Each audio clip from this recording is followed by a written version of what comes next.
What's up, guys? This week's tackle video I want to talk to you about the football jig. Now here in North Dakota, this weather is really unpredictable, and just so happens to be perfect timing for me to talk to you about a football jig, and the last 2 weeks actually talking about jigs in general. When we get crappy weather like this, a couple days ago it was 65, 70 degrees. Today it's high of 35 degrees. A couple hours north of here it's snowing. It's been raining all day, and it's just perfect timing for us to be talking about these jigs, and especially the football jig. Now the football jig for me, I didn't grow up fishing a jig. I didn't start fishing a jig till about 3 years ago, any kind of jig. And I always watch the pros. They're always catching them on football jigs,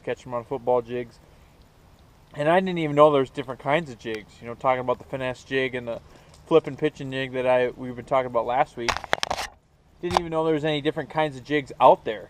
And watching and reading enough Bass Pro magazines and all this stuff, and then my junior year of high school I actually got to go down to Texas and fish Lake Fort for the first time. And as a family friend or a relative anyway, he turned me on to using a football jig. We were dragging around some trees and stuff like that. So I came back and I bought a mess of them, got a jig rod. You know, I was all ready to go, and I didn't really know. I was really good at fishing docks at the time and was very confident at it. So I took this jig and I tried to skip it underneath docks. Well, using a football jig doesn't skip very well, and it makes a big splash, but I still caught a bunch of fish on it. So it was something, when I talk about a football jig, it's kind of the first ever jig style or jig that I ever really started throwing to get me, before I even got confidence in fishing even the other style jigs. So I apologize if rain gets on the camera here while I'm talking, but we're going to talk about the football jig. This happens to be a 3/4 ounce Strike King Hack Attack football jig, and I'm going to throw mainly 3 trailers on it. I really like this Yum trailer. It basically looks like a crawdad, but this isn't a bait that I'm going to be using for real much action, because these craws really don't give good kicking action or anything. They kind of just sit in the water, and you know, when the jig pulls up, it gives it that defensive craw position kind of thing. Otherwise, I'm going to go to a twin tail grub trailer. I make some of those myself too, or a Mr. Twister, double twister tail, something like that, depending on the color of jig I'm going to be throwing. But then also I'm going to, for a real active jig trailer, I'm going to be using those homemade craw trailers that I've showed you guys before that I make. But mainly the grub and this Yum trailer right here really don't have any action. The grub has a little bit more, but a lot of times if I'm dragging a football jig, I've really kind of started getting more confidence fishing a football jig offshore, and I'll talk about that in a little bit. But those are the 3 main trailers that I'm going to throw on a football jig anyway. So like I said, a football jig is really something I started off fishing with shallow. Predominantly I'm a shallow water fisherman. I love fishing shallow, getting up in there into the the more meaty vegetation and stuff like that. I've slowly and trying to force myself to learn to fish deeper, and I've taken this football jig with me. When I was down in Texas the past few months, I threw on this 3/4 ounce football jig. I threw it on there, and I was able to drag it across rock piles and down limbs and down trees and stuff like that, and had really good success on it. But it's something that I need to grow more and more confident with, and the football jigs come with me from my shallow, where I'm confident at, out deeper. Most of the ways I'm going to fish this football jig are really textbook. A lot of times when I first started fishing it, I'd pitch it out there and I'd just hop it back. A lot of hops, hop pause, or even what they call now, that I found out they call stroking the jig, where you just crack that thing and it kind of comes up and hops. You know, I do a different technique of hopping it or something like that. But a lot of times when I'm fishing, if I fish a jig, or when I was fishing a football jig shallow, I'm going to be fishing it earlier in the year when it's got a clean bottom. I like fishing with sandy bottom, or I know Minnesota, North Dakota, they got it, mostly in Minnesota where I fish a lot. They have I don't know the exact specific species name for this type of grass that grows on the bottom. I call it just carpet weeds, where they don't grow up very high, just real thin along the bottom. And using a 3/4 ounce football jig head kind of digs in there later in the summer, so that's when I'll switch to a Arky style head, or even I'll stick with a flipping jig through the whole year. And so mainly I've altered away from using football jig shallow, and most of the time when I have these now and I'm going to throw them, I'm going to be throwing them deeper You know, deep to me is deeper than 10 feet because, like I said, I'm predominantly a shallow water fisherman. Slowly transitioning to try and learn how to fish deep because it can make you a more real versatile angler, especially when the tournament scene that I'm trying to get into here. So the football jig I got a lot of history with it. Like I said, I started off with it, and slowly now I'm kind of petering it out in my box, not using it as much, and really it's become a more deep water bait for me. And a lot of times I don't like throwing, for football jigs, I don't throw under a 3/4 ounce. Most of the times I'm throwing a 3/4 ounce to 1 ounce. I have thrown like 1.5 ounces before because, like I said in all my other videos, I like throwing bigger baits and stuff like that.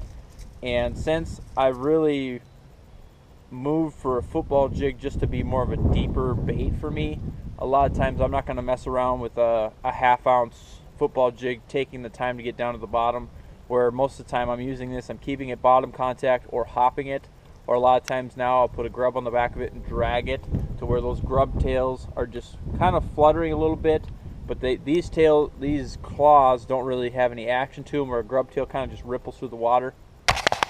But I'm not moving it fast enough for my homemade cross to really give a good kicking action.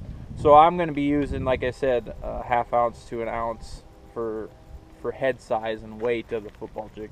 When it comes to brand, I couldn't even give you really any positive information on. I've used the Strike King jigs for football jigs. The Strike King football jigs are the only ones that I've used so far.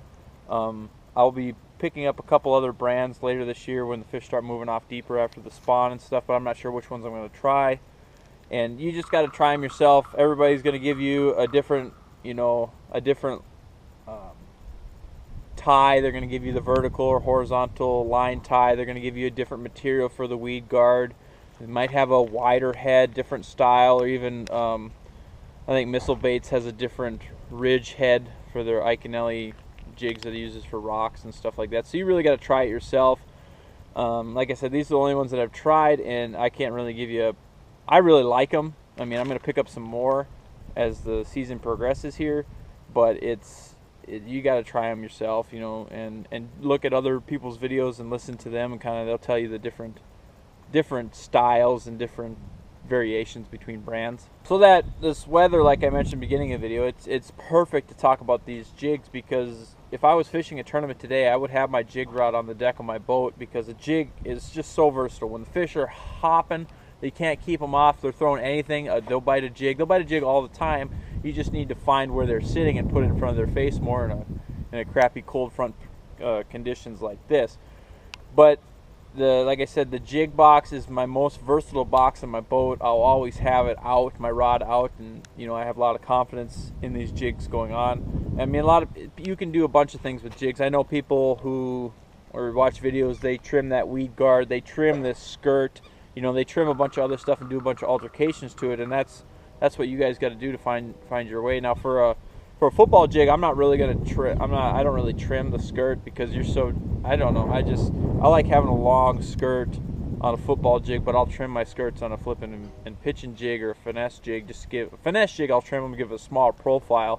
A football jig, I want a big profile bait. That's why, besides the weight of it going 1/2 ounce to 3/4 ounce to even, 1 ounce getting down to the bottom, I want all the skirt I have to give it a bulkier presentation, because most of the time during the post spawn, I should say, when the fish kind of go off deeper, they're looking for big baits to eat, and a big bait like this is something they can't stand.